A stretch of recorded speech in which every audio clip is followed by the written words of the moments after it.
nagtatanong sa akin, Chinky, naniniwala ka ba na ang pera ang ugat ng kasalanan? Money kasi is very evil. Ayaw kong hawakan yung pera eh. Kaya tanungin ko, ano sa palagay nyo? Do you believe that money is the root of all evil?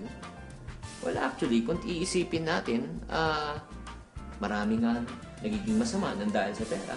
Pero ako naman, naniniwala ako na ang pera ay mahalaga sa tao at hindi siya ugat ng kasalanan. Sa matter of fact, pag gising mo sa umaga, pag nagugutom ka, ano kailangan mo gawin? Kakain ka.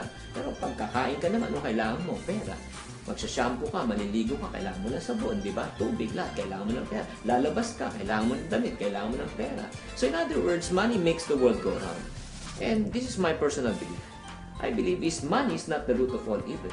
But what I know, what the Bible says, the love of money is the root of all evil. Ang pagmamahal sa pera higit pa sa iyong sarili, ang pagmamahal sa pera higit pa sa inyong pagkakaibigan, ang pagmamahal sa pera higit pa sa inyong pagkakamag-anak. In other words, if you love money over everything, that is the root of all evil. So, ang katanungan naman next, Chinky, what's the purpose of money? The purpose of money, number one, I believe, is to provide us for our need.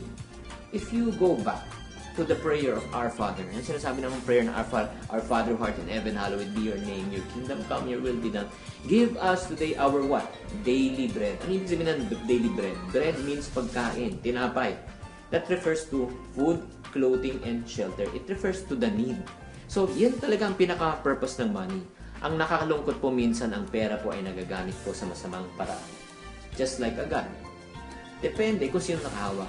Pag ang baril, ang humahawak po ay pulis, nagagamit po sa tamang paraan.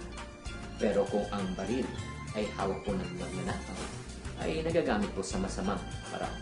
Katulad din po ng pera. Ang pera po is very neutral. It depends kung ang may hawak po ang taong ganit, sakim, at talagang mahal na mahal ang pera, magagamit po niya sa masamang paraan. Pero kung ang pera naman po ay hawak ng isang taong maganda ang puso, nais pong tumulong sa kapwa, nais pong magbigay sa society at sa mahihirap, ito po ay magagamit sa tamang pamamaraan.